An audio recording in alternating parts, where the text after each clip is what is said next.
Pablo dice acá en el verso 11, en él, que en el contexto se está refiriendo a Jesús. De hecho, yo creo que ya notaste que la carta menciona mucho esta expresión, en él. ¿Qué es en él?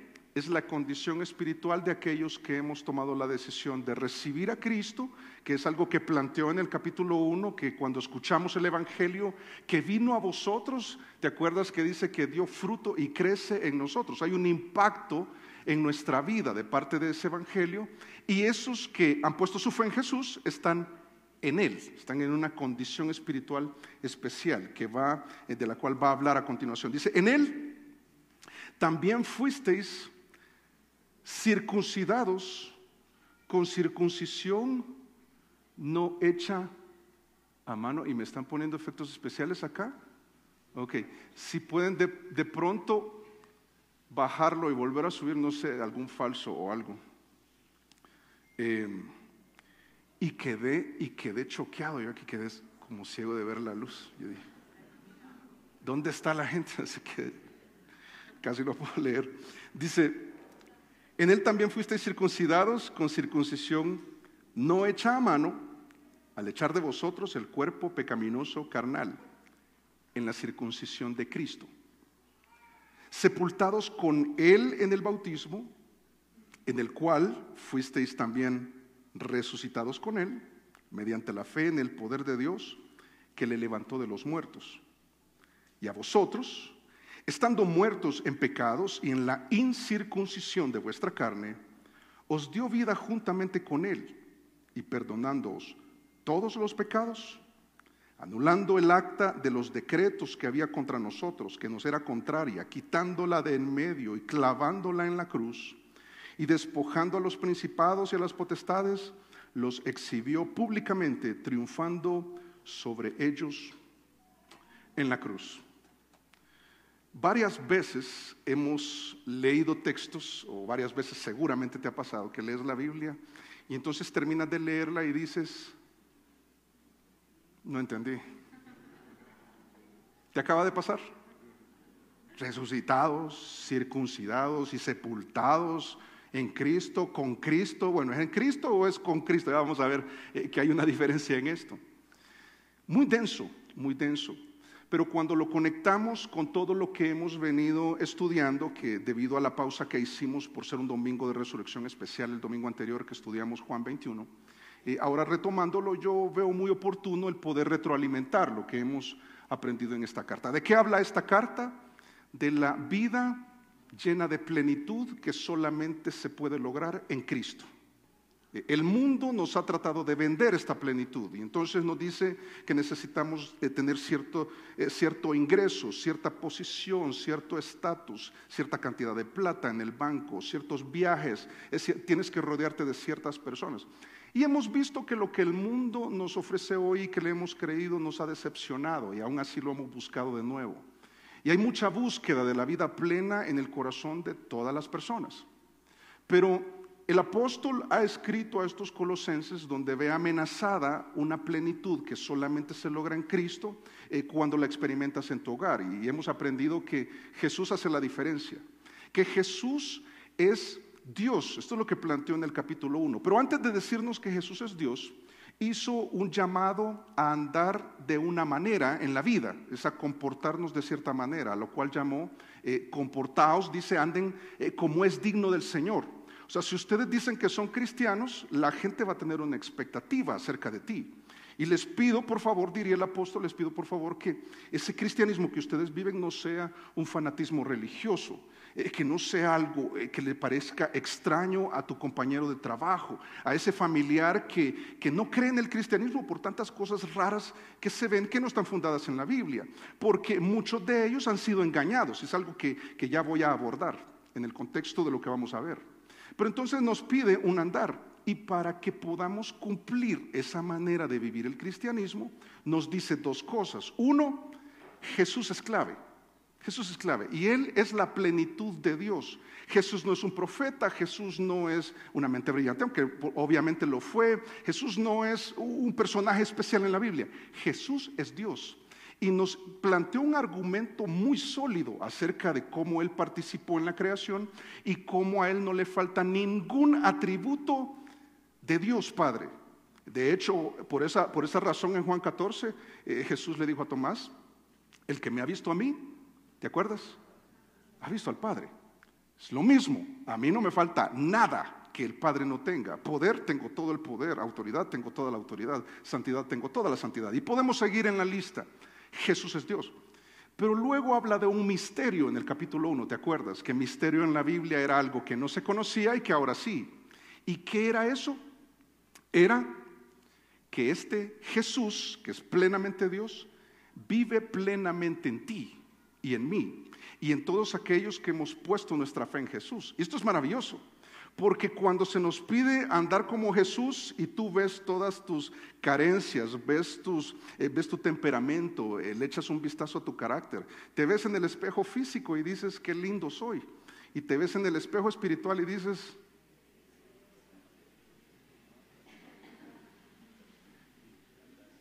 la gracia de Dios conmigo, ¿verdad?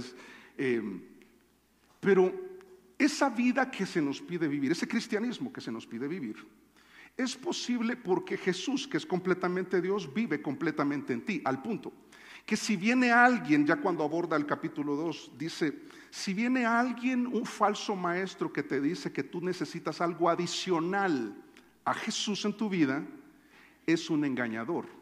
Y a lo que te puede arrastrar, literalmente lo plantea, los puede llevar cautivos esa falsa enseñanza, a una religiosidad absurda, a un mecanismo, a una forma de vivir en cautiverio. Ya eras esclavo del pecado y ahora eres esclavo de una religión, de aspectos o reglas que un pastor pone o que un sacerdote pone, que un líder religioso pone, que logra amoldar un poquito tu vida, pero hay un problema adentro que todavía te va a afectar para que andes de la manera en que se te ha pedido que andes. Y precisamente el texto de esta mañana es lo que va a resolver, porque ahora todos vamos a estar conscientes de esto. ¿Qué es lo que impide que yo pueda caminar como Jesús caminó?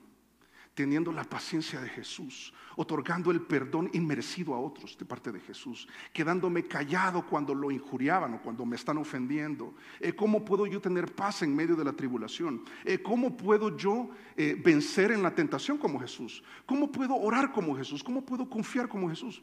¿Sabes que lo que más interfiere en esto es lo que la Biblia llama de varias maneras? Carne, en este caso el texto lo habla como el cuerpo pecaminoso carnal que está en vosotros. ¿Y qué es esto de la carne, el cuerpo pecaminoso carnal? En otros textos todo esto es sinónimo. Le llama también concupiscencia. ¿Qué es? ¿Qué es? El deseo de lo prohibido. ¿Sí? El deseo de lo prohibido. Es querer cruzarte la vida en rojo, el semáforo, con el semáforo en rojo. Es que cuando Dios dice, haz esto, tu carne, concupiscencia, cuerpo pecaminoso carnal, esa tentación, ese deseo por lo prohibido, cuando Dios dice, haz esto, ¿qué dice tu carne? No. Pero perdona, mira, perdona. Y tú dices, de ninguna manera. Me hizo demasiado daño y no me ha pedido perdón. No, pero mira, ora por él. Jesús dijo, ora por tus enemigos. No, yo voy a orar por mis amigos. Por mis enemigos yo no voy a orar. Tu carne dice no. Y cuando Dios dice, no, eso no. Tu carne dice, eso sí. No, pero mira, no coquetees con alguien que no es tu pareja. Y la carne dice, pero es que me habla bonito. Es terrible. Y esto nos va alejando de esta manera de vivir que se nos ha pedido. Pero ¿qué necesitamos si esto está presente?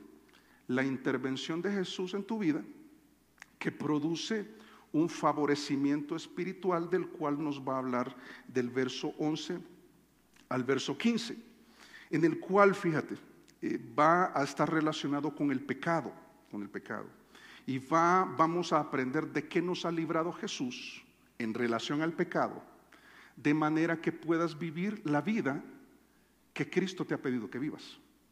Perdonando a quien debas, estudiando la Biblia como debes, siendo diligente como debes, administrando la plata como debes, comportándote como debes, perdonando como debes, viviendo la vida como Jesús la haría. Y es la vida que funciona, créeme, es la vida que funciona. Te vas a evitar tantos conflictos, vas a resolver muchos otros. Y en relación al pecado hemos sido favorecidos por lo que Cristo ha realizado. Y lo primero que ha hecho es que nos ha librado de tres cosas. Eso es lo que vamos a ver esta mañana. ¿De qué nos ha librado Jesús para poder vivir esta vida que nos ha pedido? La primera de ellas, nos ha librado del dominio del pecado. Dice verso 11, en Él, en Cristo, van a ser circuncidados. Ok, sí estás leyendo conmigo. También fuisteis circuncidados con circuncisión no hecha a mano. Y yo sé que este es un tema delicado, ¿verdad? Culturalmente la circuncisión física no es algo que se exige en los hospitales de una pareja, una madre que acaba de dar a luz a un hijo varón. Pero en la cultura judía era algo que tocaba. Es como, yo creo que aquí se acostumbra que cuando es niña horadan el óvulo de la orejita. No sé si el mismo día lo hacen. Sí, ¿verdad? Duele menos. No duele menos, solo que no se acuerda. A los que le duele es a los papás. Yo tengo una niña. Yo me acuerdo cuando nosotros dijimos, sí, proceda. Y yo no quiero escuchar, yo no quiero ver. O sea, mi niña, mi princesita que acaba de nacer. El procedimiento físico, cultural, religioso, llamémoslo así, de los judíos tenía que ver con eso. Era algo que en la ley, bueno, en la ley luego se reguló, pero también fue mencionado a Abraham luego de que Dios había hecho un pacto con él, había hecho un acuerdo. Dios le había dicho, Abraham, yo te voy a bendecir. Y te voy a bendecir para que tú seas de bendición a todas las naciones. Y le hace una promesa que se divide en tres elementos. Te voy a dar un hijo en tu vejez. Él ya tenía 75 años y sabes que lo tuvo cuando tenía 100 años y Sara 90. O sea, fue milagroso. De este hijo se va a levantar una descendencia y esta parte de la promesa ya la vemos cumplida. Y lo tercero es los voy a colocar en una tierra que vemos parcialmente cumplida, pero va a ser perfectamente cumplida cuando Jesús venga por segunda ocasión y establezca su reino allá en Israel, Jerusalén. Israel va a ser cabeza de naciones. Ok, eso es en el futuro. Pero entonces, lo que hacía un judío que aceptaba este pacto, decía, este Dios que ha hecho esa promesa es mi Dios, es mi Dios. Y esa tierra que ha prometido, yo la creo. ¿Y cómo lo confirmaban? En acto público.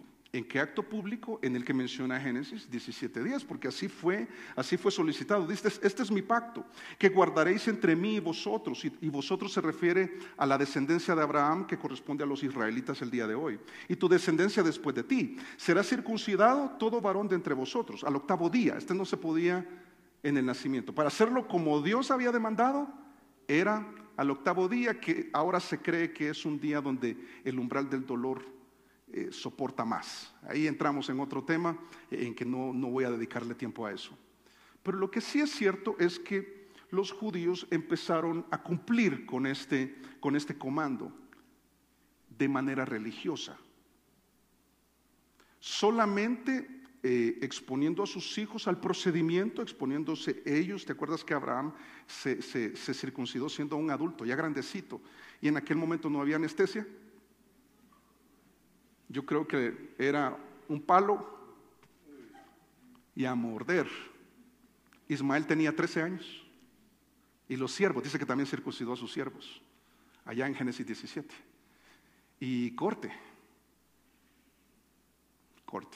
Es una cirugía, donde se corta la carne, hay dolor, tiene que haber fe para hacerse ese procedimiento.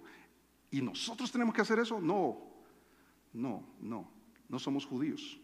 Pero lo curioso es que está haciendo una referencia a una cirugía. O sea, Jesús ha tratado con tu pecado y con el mío, ese problema que nos inclina a pecar, ese deseo de lo prohibido, eso que te produce ese mal genio que a veces tienes, que te produce ese rencor que a veces tienes, ese estrés que a veces tienes, todo lo relacionado al pecado que, fíjate, te priva de la vida plena. Ese pecado que afecta a tu matrimonio, y que le roba la plenitud a tu matrimonio. Ese pecado que afecta en tu andar diario, cada vez que vas a tu trabajo y no hay contentamiento, siempre hay algo de lo que nos podemos quejar. Ese pecado que nos afecta a todos, Cristo ya lo trató y lo hizo por medio de una cirugía. Pero lo que está haciendo Pablo es que entendamos lo físico y que descartemos que es un procedimiento como ese físico. Porque dice cómo fue manufacturado. Dice, en él también fuisteis, o sea, en Jesús, circuncidados con circuncisión no hecha a mano. Ahora, con esto Pablo está contrarrestando una falsa enseñanza que circulaba en aquel momento en aquella iglesia, donde habían maestros judaizantes que le decían a los cristianos: ven, si tú has creído en Cristo, qué bueno, pero te falta la circuncisión, como todo buen judío. Y hay una carta completa que aborda ese tema en Gálatas y les dice: ¿y ustedes por qué esta vida plena en Cristo no contiene aspectos religiosos externos, de los cuales tú y yo deberíamos cuidarnos? La religión tiende a eso, eso es algo que va a atacar mucho el texto.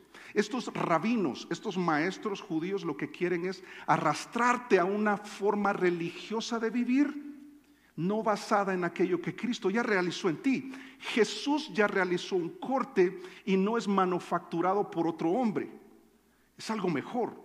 Y lo que va a plantear, mira, es espiritual. Dice, verso 11, dice, no echa mano. ¿Y qué hizo? Dice, al echar de vosotros el cuerpo, esto es físico, pecaminoso, es prohibido, es carnal, es concupiscencia, el deseo de lo prohibido, en la circuncisión de Cristo. ¿Sabes qué está diciendo?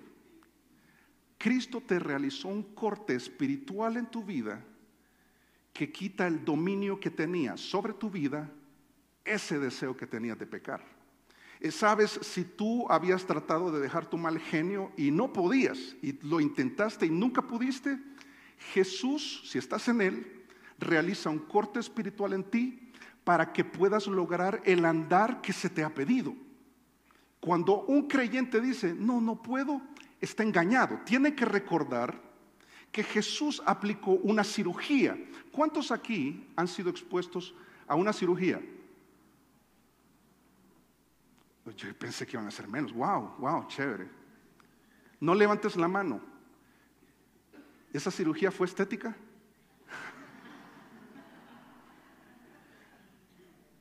Yo era rubio y ojiazul.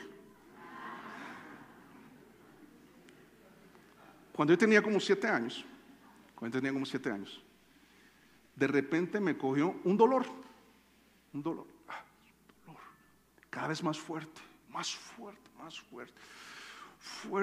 y no era un retorcijón, dicen acá, ¿sí? Retorcijón, ¿sí? No un problema lombriciento, ¿sí?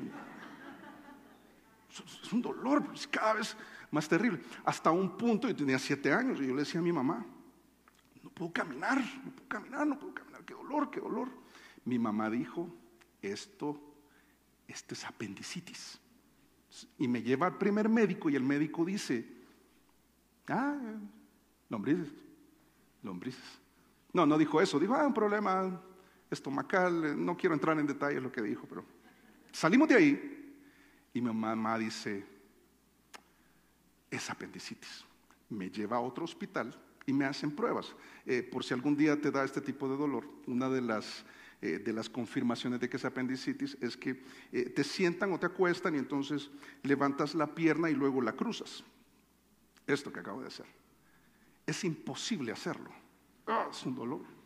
Y era algo dentro de mí que estaba afectando mi caminar. Yo no podía caminar derecho. Y eso que yo soy bien cobarde, ¿verdad? No, yo tengo umbral del dolor alto, ¿saben? Yo tengo umbral del dolor alto. Mi esposa puede corroborarlo. ¿Y qué situación más apremiante? Cuando cortan, extraen, vuelven a cerrar. Al poco tiempo yo volví a caminar como debe ser, creo yo. Y tú ahora dices, ahora lo entiendo todo, ¿verdad? Cristo realizó lo mismo en ti. entró a tu vida, vio el problema más grande que tenías era tu tendencia a pecar y realizó una cirugía espiritual. ¿Y cuándo fue eso? Cuando pusiste tu fe en Él. En mi caso sucedió en noviembre de 1992, cuando yo tenía la edad de... Ni loco les digo, van a calcular mi edad. Él realizó ese corte. De manera que el andar que tú podías confirmar en aquel momento, al andar que no es perfecto el día de hoy, pero creo que me estoy acercando cada vez al andar que se me ha pedido, que es digno de Jesús. Y no se equivoca usted, claro que me equivoco. Pero el dominio que el pecado tenía en mi vida antes de conocerle, ya no está más. Ahora yo tengo antes no tenía opción, yo caía totalmente y me iba detrás de eso. Ahora yo tengo la opción. Algo que los judíos no entendieron, aún los judíos, con una circuncisión que era física, ellos no entendieron el propósito por el cual se realizaban ese procedimiento, a lo cual Deuteronomio capítulo 10, verso 16 también hace referencia. Dice: circuncidad pues el prepucio de vuestro corazón.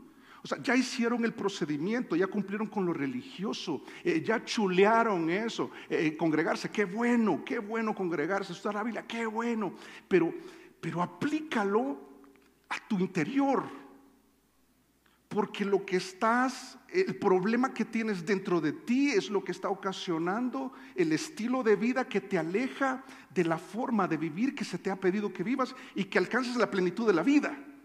Que ya no vivas con rencor, que ya no vivas con inseguridad, que ya no vivas con todo ese problema que traes, ese conflicto interno que te hace ser tan conflictivo. Jesús ya lo cortó. Y tú vives como esclavo después de ser liberado. Es algo que sucede en muchas oportunidades, históricamente.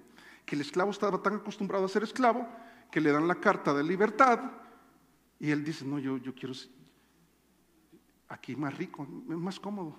Allá afuera me da miedo. Y sigue viviendo como esclavo. Es un absurdo. Pero mientras tú no tengas la fe para creer algo que Cristo no va a realizar, ya realizó. Ya realizó.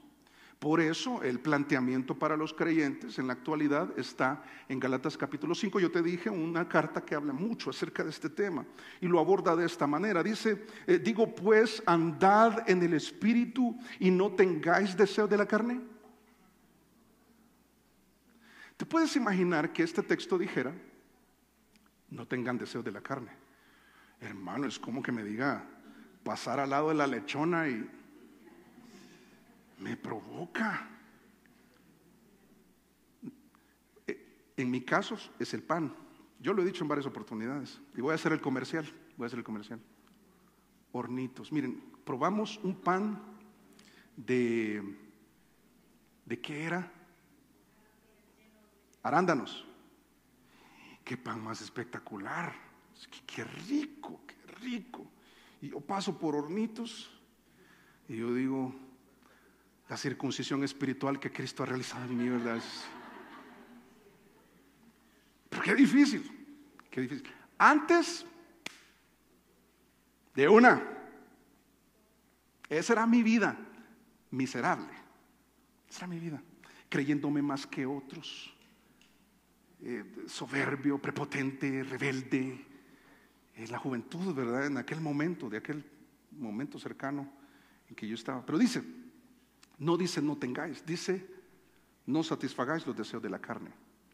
Y nos puede dar ese comando porque Jesús ya hizo una cirugía en ti que te ha liberado del cuerpo pecaminoso carnal, esa inclinación hacia el pecado que dominaba tu vida.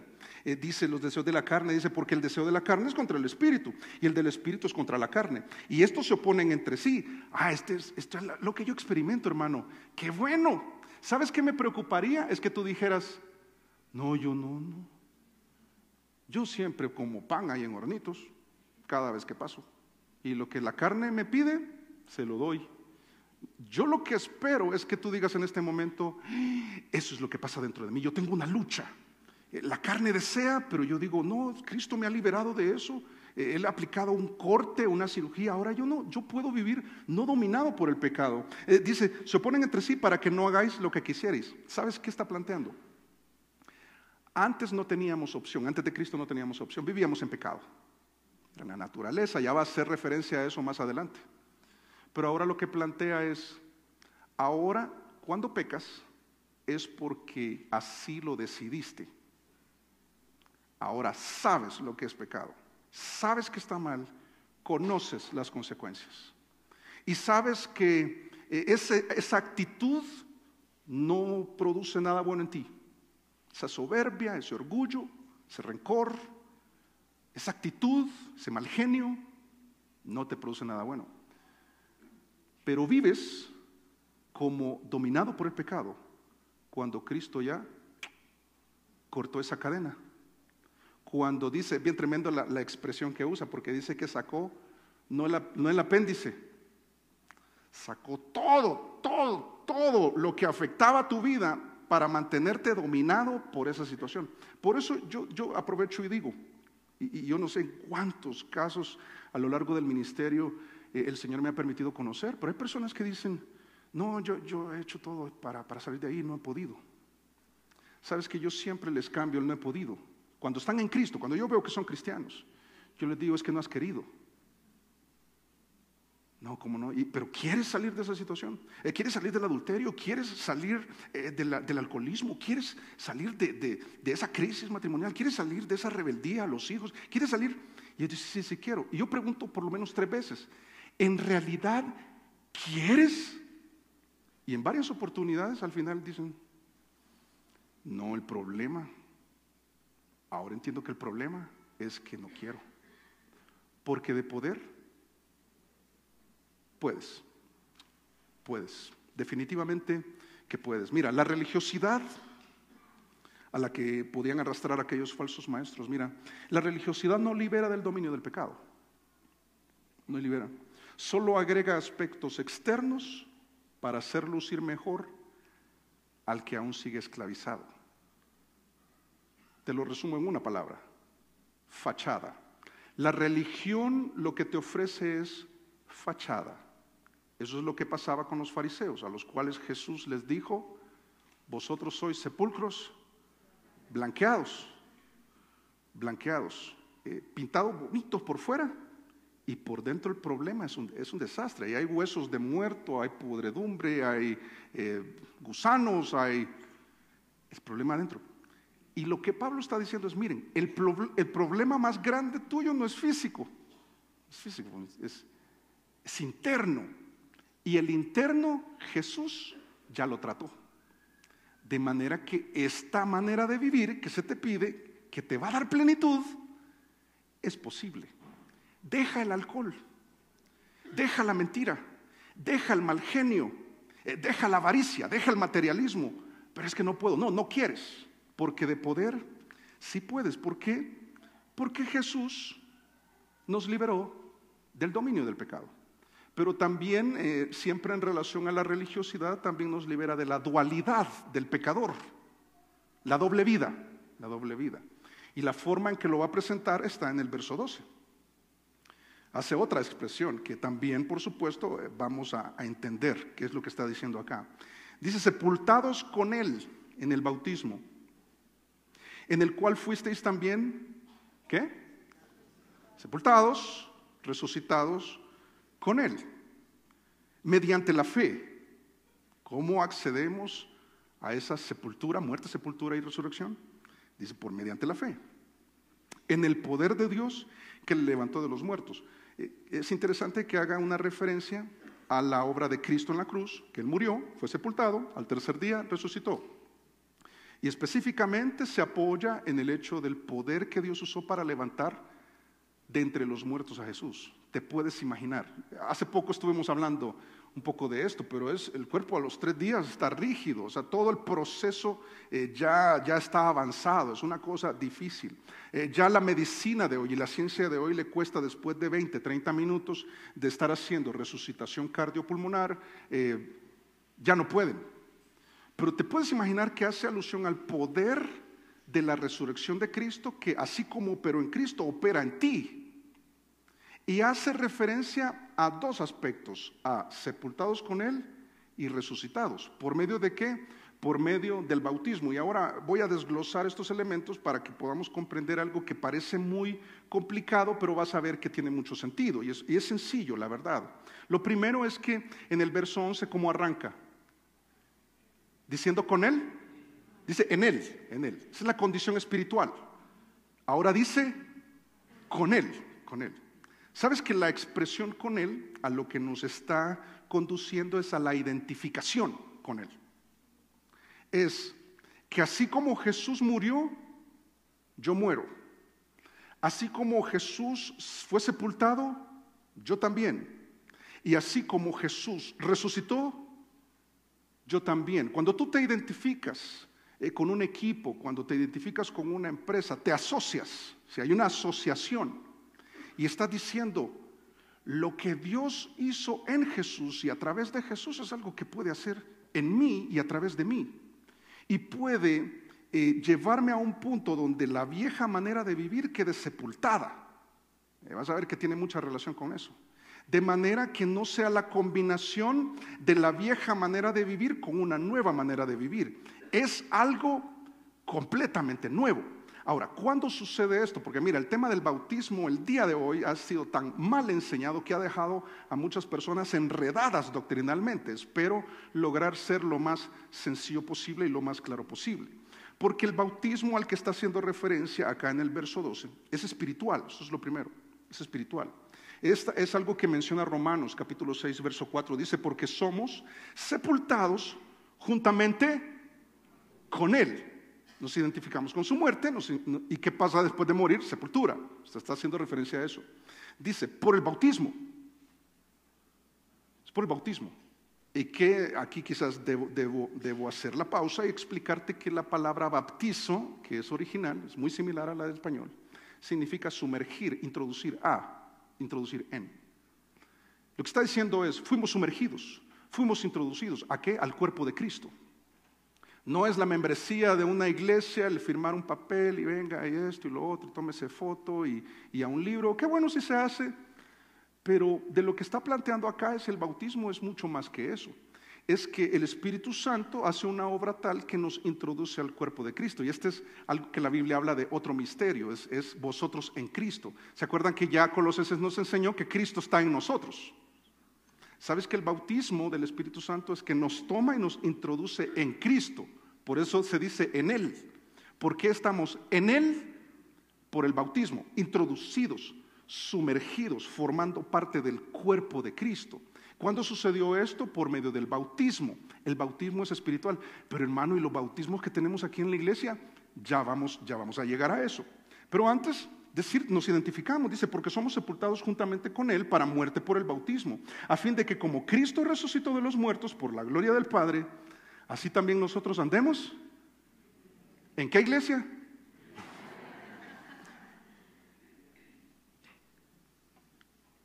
Esto es lo tremendo, mira. Este bautismo espiritual es tremendo, tremendo. Porque es la cesación de algo y el comienzo de algo. Es que el sepulcro también es sala de parto. Es que cuando tú pusiste tu fe en Jesús, Jesús realiza una obra espiritual en ti donde corta el dominio del pecado. Por esa razón tú vas a encontrar muchos testimonios de personas creyentes, cristianos, que dicen, mi vida era miserable, ahora es plena, mi matrimonio es un desastre, ahora es un ejemplo, es un referente, no somos perfectos, ahora mis hijos eran un enredo y ahora el Señor los ha cambiado. Y todo por lo que Cristo realizó, quitó el dominio del pecado, pero también quitó la dualidad en la vida, de decir, como el viejo hombre y como el nuevo hombre. Como antes de morir y como después de morir. No, dice, es una vida nueva. Es una vida nueva. Es algo que sucede desde el momento en que nosotros recibimos a Cristo Jesús. No es una combinación. Pero entonces, ¿cómo funciona esto del bautismo? ¿Cómo funciona? Se nos extendería mucho el tiempo para entender esta parte. Que dice por el Espíritu, bueno, en el bautismo, dice acá el texto, lo leo de nuevo, dice, sepultados con Él en el bautismo, en el cual, o sea, en ese bautismo, fuisteis también resucitados con Él, mediante la fe en el poder de Dios que le levantó de los muertos. Mira, ese mismo poder que Dios operó en Jesús para resucitarle, es el mismo poder generado en ti al momento en que recibiste a Jesús. donde además de que cortó y extrajo aquello que afectaba tu caminar, también te dio la posibilidad de, a partir de ese momento, tener una vida nueva. Y conforme pasa el tiempo, la vida vieja debe ir quedando atrás y la nueva manera de vivir debería evidenciarse más. No es que te acostumbres a ir cargando con un muerto, es que tu viejo hombre, espiritualmente hablando, ya fue sepultado, está bajo tierra. Y yo sé que hay una expresión de acá, no, yo a esa situación, yo a esa persona yo ya le eché tierra, dicen algunos. Ya le eché tierra, ya no existe para mí. Entonces, ese mal geniado o mal geniada, ese incrédulo, ese conflictivo, ese rencoroso, ese intratable, ese irracional, ese iracundo, ese pendenciero, ese mentiroso, ese traidor, ese desleal, ya está muerto. ¿Por qué a veces caminamos en la vida cristiana como que anda, se imaginan yo andar un muerto, el Alex de antes de recibir a Cristo? Ni quiero que lo vean jamás, hermanos. Es terrible, es terrible. Si con este ya basta, ¿verdad? O sea, no, basta, no queremos. Pero se imaginan andar cargando con un muerto. ¿Qué hace un muerto? Y perdón que esto va a ser un poquito, yo creo que burdo, pero creo que va a ser el punto. Está un muerto y tú, jamás, ¿verdad? Jamás lo vamos a hacer. Pero ¿cómo va a reaccionar el muerto? ¡Ay! Entonces no está muerto. Pero si está muerto, ¿sabes cómo sucede esto espiritualmente hablando? Cuando alguien te ofende en ese tema intocable, hay uno, todos tenemos uno. Hay de aquel que ose hablarme mal de Messi. Yo no sé, ¿verdad? O tema financiero, mi dinero. No dice, ¿por qué está reaccionando así? Ese pecaminoso del cual fue liberado del dominio del pecado, está bajo tierra, está sepultado. ¿Por qué está reaccionando todavía? ¿Por qué sacas de la sepultura a ese muerto? Te lo echas encima y vives con todos esos rencores, con todos esos conflictos, con todos esos temores. Eso corresponde a un viejo hombre. La vida que se pretende que vivas el día de hoy y que sea plena es nueva. ¿Y cuándo sucede eso? Pero, Señor, ayúdame, ya te ayudé. Ya te bauticé espiritualmente hablando, el Espíritu Santo. Por eso te pongo ahí en el slide que por el Espíritu sucede el bautismo para ser salvo. ¿Cuándo sucede este bautismo? Cuando el Espíritu Santo te toma y te introduce al cuerpo de Cristo, que es su iglesia. Vienes a ser parte de Él y Él viene a ser parte de ti, plenamente, no necesitas más. ¿Cuándo sucedió eso? Cuando pusiste tu fe en Jesús. Cuando creíste en Jesús, cuando dejaste todas tus dudas, todos tus conflictos, los dejaste y te entregaste por entero a Él, Jesús aplicó una circuncisión espiritual y realizó un cambio espiritual en ti, te bautizó espiritualmente hablando. Pero entonces uno piensa, y el que tenemos aquí en el bautisterio, cuando alguien se moja, como una de las pruebas más difíciles del cristianismo acá en Bogotá, ¿verdad? Y esa agua fría, ¿cómo queda eso? ¿Cómo queda eso? ¿Sabes? Vamos a ver un par de versos a continuación, pero antes te digo esto. El bautismo espiritual es para ser salvo, porque corresponde a recibir a Cristo. Cristo es nuestro Salvador. Implica conversión, implica muchas cosas, el perdón de nuestros pecados con el cual cierra nuestro texto en esta oportunidad. Pero, ¿dónde cabe llamémosle ceremonial? El físico, si lo prefieres. Sabes, el espiritual es para ser salvo. Cuando recibes a Jesús, eres bautizado. Y un falso maestro te va a decir que necesitas una segunda unción. Y primera de Juan capítulo 2, verso 20 y 27, lo vimos. Si quieres revisar la predicación anterior, 2 predicaciones anteriores, lo vas a encontrar, que la unción permanece en nosotros. No necesitamos una segunda unción, algo adicional. ¿Por qué? Porque Cristo es la plenitud que está plenamente en nosotros. No necesitamos extra. Cualquiera que te diga que necesitas algo más, está equivocado, para salvación. Pero ¿dónde cabe el bautismo ritual o ceremonial o físico?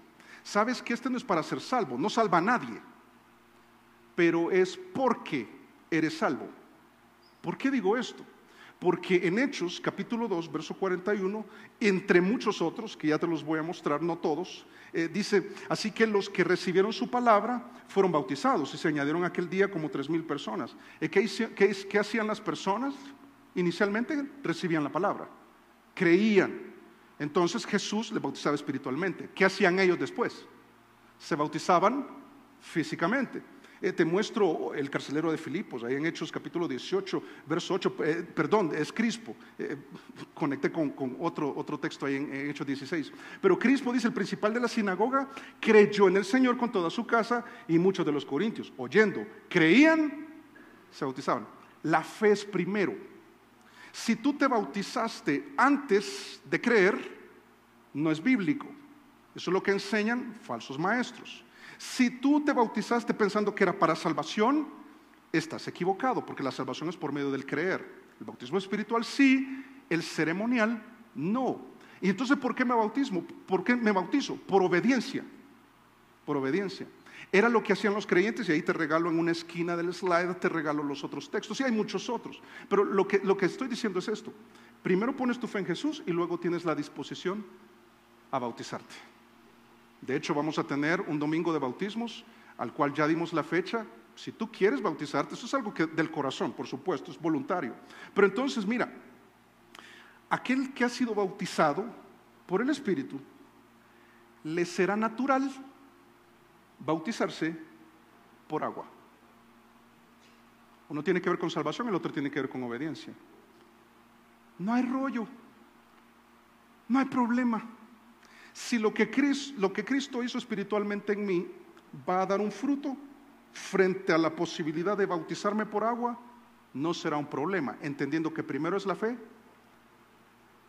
Y mira qué interesante, es el primer paso de obediencia que también te guía hacia la plenitud de la vida que te está ofreciendo Jesús. Te dice, vive la vida de esta manera. Mira, te voy a enseñar cómo vivir. Lo que aprendimos el domingo anterior, echa la red al lado derecho. ¿Te acuerdas? Jesús diciéndoles a Juan y a Pedro y a los otros 5 que estaban con ellos, hagan esto. La vida como yo les instruyo funciona. Háganme caso, háganme caso.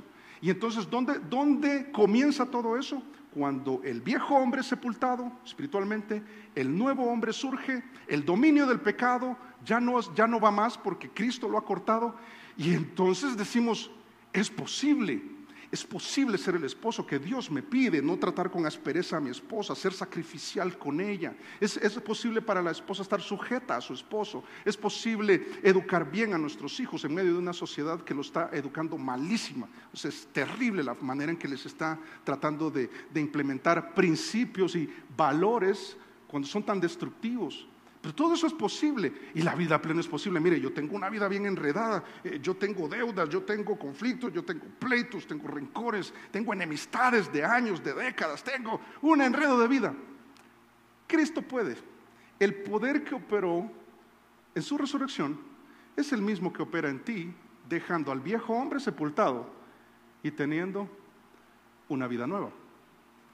Y los últimos 3 versos cierran con un término que yo creo que todos entendemos acá. Nos libera de la deuda. A ver, voy a anotar. Deuda espiritual. Más importante.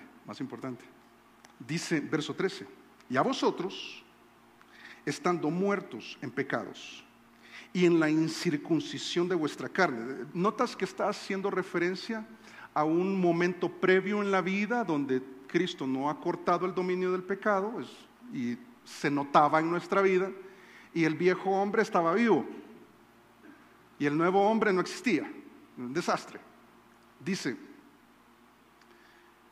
verso 13 dice, en la incircuncisión de vuestra carne, dice, ¿qué hizo? Os dio vida juntamente con él, perdonándoos todos.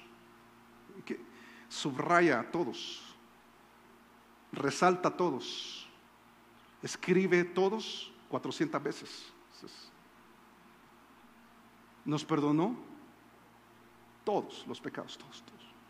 ¿Sabes que la palabra pecado, la connotación tiene que ver con errar al blanco? Errar al blanco. Yo creo que te imaginas un dardo donde tú dices, no matarás, ¿verdad? O no mentirás, que eso no tan exagerado. Y no diste en el blanco. Mentiste. Te equivocaste con esa amistad de la que te hiciste acompañar. Te equivocaste en esa actitud constante en tu relación de pareja. Te equivocaste. Le embarraste al meterte en ese crédito. ¡Qué barbaridad! Uy, el consejo que escuchaste. ¡Qué error! ¿Sabes que tiene más connotaciones como desliz, como error voluntario? Es como una equivocación consciente. ¿Sabes? Es un error a pesar de la corrección y del consejo. O sea, es algo deliberado. En términos jurídicos sería dolo. O sea, lo hiciste porque no sabías, pero también lo hiciste sabiendo. Y fuiste tan orgulloso que fuiste por ese camino que no debías ir, tomaste esa decisión, te metiste en algo ilegal y creíste que te ibas a salir con la tuya y paila. ¡Ay, qué desastre! Sabes que es tremendo porque lo que está planteando, vamos a ver que son 3 escenarios los que nos plantean estos últimos 3 versos. El primero es forense, porque estábamos muertos en delitos y pecados. La condición espiritual a la que está haciendo referencia es, estabas muerto. Sabe que rápidamente, ¿verdad? La palabra muerto tiene que ver con separación en la Biblia, muerte, separación. Cuando se separa tu espíritu, de tu alma, de tu cuerpo, es la muerte. ¿Te acuerdas de Adán y Eva? Cuando ellos pecaron, Dios les dijo, el día que ustedes pequen, de cierto, tengan por cierto que van a morir. ¿Murieron físicamente ese día? No. ¿Murieron espiritualmente ese día? Sí, porque Dios los sacó de su presencia. Es la separación. La muerte espiritual corresponde a la separación entre el hombre y Dios. Estás muerto espiritualmente. No tomas en cuenta a Dios. Dios no es parte de tu vida. Pero en ese momento en que tú estabas en esa condición, viviendo de esa manera, no te lo merecías. Y yo pienso en mí. Miren, cuando yo conocí de Jesús, yo pienso, si Dios ve mi vida, hubiera dicho, no, qué desastre. Pero el amor y la misericordia le hizo rescatarme de esa situación. Es que eso quita el mérito. Si tú te creías la divina garza, última Coca-Cola en el desierto, el que no puede faltar en la selección Colombia de fútbol, ¿verdad? Sin mí. No, tu condición espiritual era terrible. Algunos eran como yo no sé, el lado oscuro de la luna, ¿verdad? Que nunca se ve, pero ahí está, del otro lado, y oscuro, terrible. Y en esa condición viene Jesús y dice, yo puedo aplicarte una circuncisión espiritual, puedo darte una nueva identidad para que no vivas en esa dualidad religiosa. Y va a ser algo más especial, donde va a saltar ya no al tema forense, sino a uno jurídico.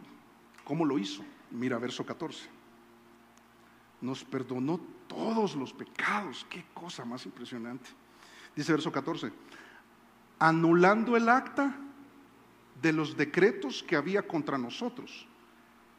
Miren, que nos era contraria, se está refiriendo a la ley, quitándola de en medio y clavándola en la cruz. El acta es un documento legal en el que tú sabes que si no pagas tu deuda, ¿qué pasa? Cárcel o te embargan la cuenta. Es un escenario complicado. ¿Te imaginas que tú todos los días, ahora voy a un ámbito automovilístico, todos los días te cruzas el semáforo en rojo, todos los días, y todos los días te ponen un comparendo, varias veces al día? ¿Por qué no sé si les parece, probamos esta semana que viene? Uno va por la autopista norte ahora y hay mucha cámara. ¿Y qué pasa cuando la cámara te dice no más de 50? No. Y uno va, pero así, ¿verdad? 49.9, o sea, es un paso. ¿Te imaginas que esta tarde te dicen, te cruzaste y rompiste las reglas todos los días de tu vida, varias veces al día? Calcula la deuda.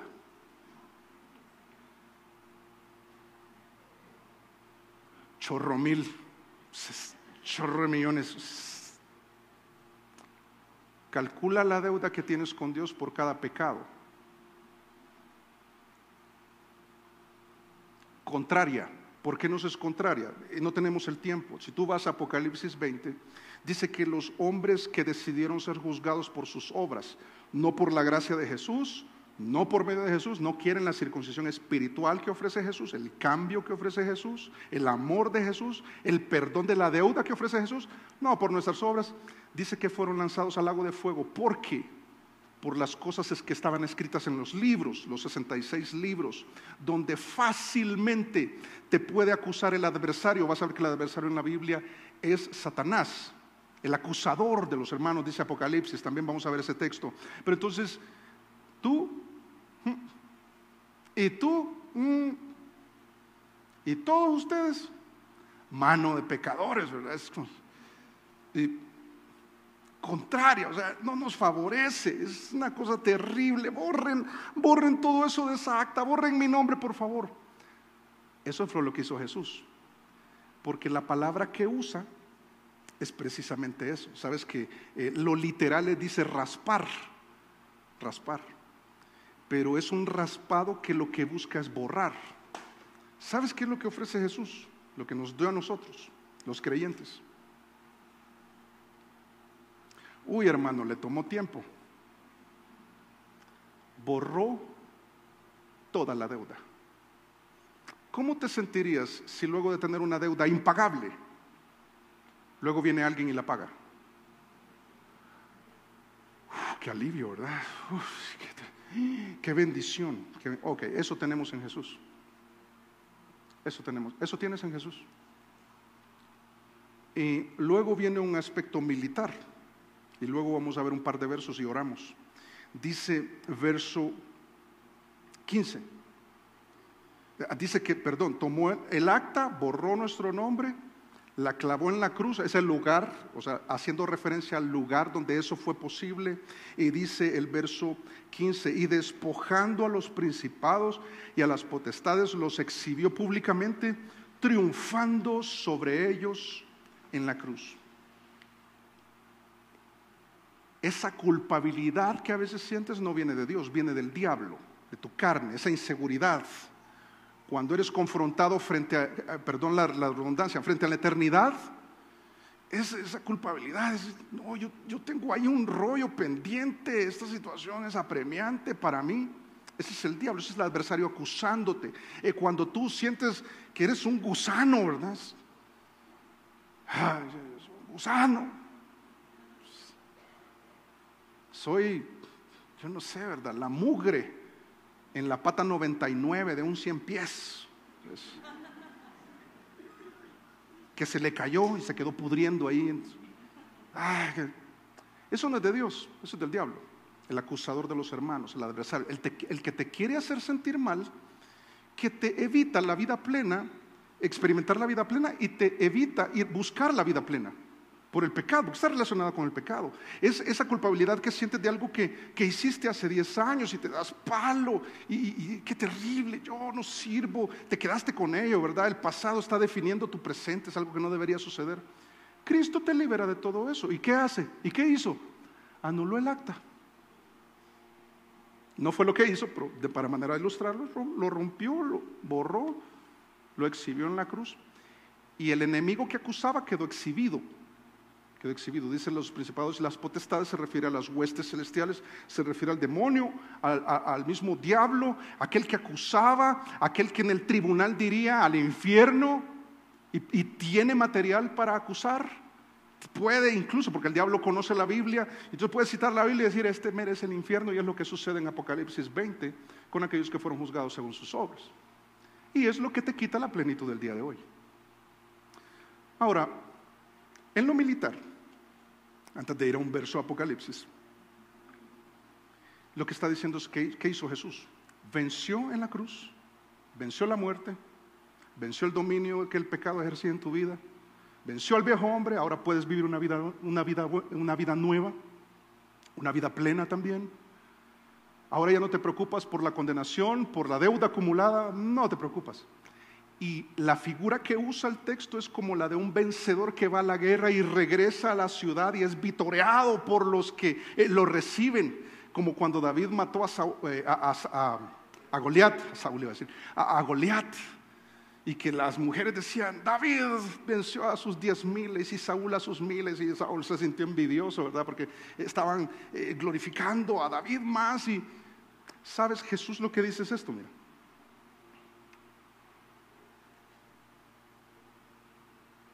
Lo vencí. El diablo ya perdió tu caso.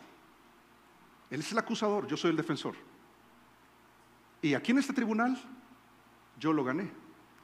Y si hace referencia al acta que había contraria, fresco, ya la borré. Por tanto, deja de martirizarte por tu pecado. Pide perdón y sigue adelante. Cambia, vive una vida nueva. Deja atrás todas esas cosas que te hacen sentir tan miserable, que te arrastran. Es tremendo toda la ilustración. Mira Apocalipsis capítulo 12, verso 10, dice: entonces oí una gran voz en el cielo que decía: ahora ha venido la salvación, el poder, el reino de nuestro Dios y la autoridad de su Cristo, porque ha sido lanzado fuera el acusador, quitado de en medio, como dice Colosenses, fuera el acusador de nuestros hermanos, el que los acusaba delante de nuestro Dios. Yo no sabía, qué sapo, ¿verdad? ¿Qué entrometido? Pero dice que los acusa de día y de noche. ¿Y cuál es el trabajo del diablo, hermano? Acusarte, es hacerte sentir mal, que no busques a Dios, que te olvides de eso, que sigas viviendo miserablemente, que no experimentes la vida plena, que te olvides de lo que Jesús hizo en la cruz y de la obra que ha hecho en ti cuando tú has venido a Él. Termino con dos pensamientos. Mira, la religiosidad no libra de culpabilidad. No libra. Libra al pecador, solo le enseña a esconderla. ¿Y cómo estás? Bien, bien. Bien destruido, ¿verdad? Cristo puede hacer esa obra adentro tuyo. Y no tienes que divulgarla, no es la idea.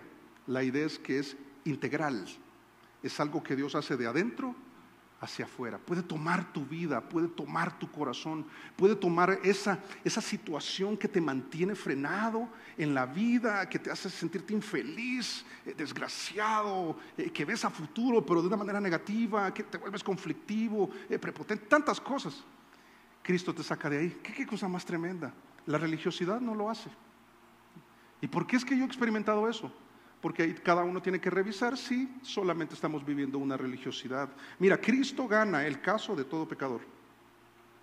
Todo pecador que pone toda su confianza en Él. ¿Estás tú dispuesto a entregarle tu vida a Jesús para que Él haga eso contigo? Porque entonces vas a experimentar de qué te ha librado Jesús, para que vivas esa vida plena. Y vas a ver que del dominio del pecado, de la dualidad en la vida del pecador y de la deuda acumulada como consecuencia de ese pecado.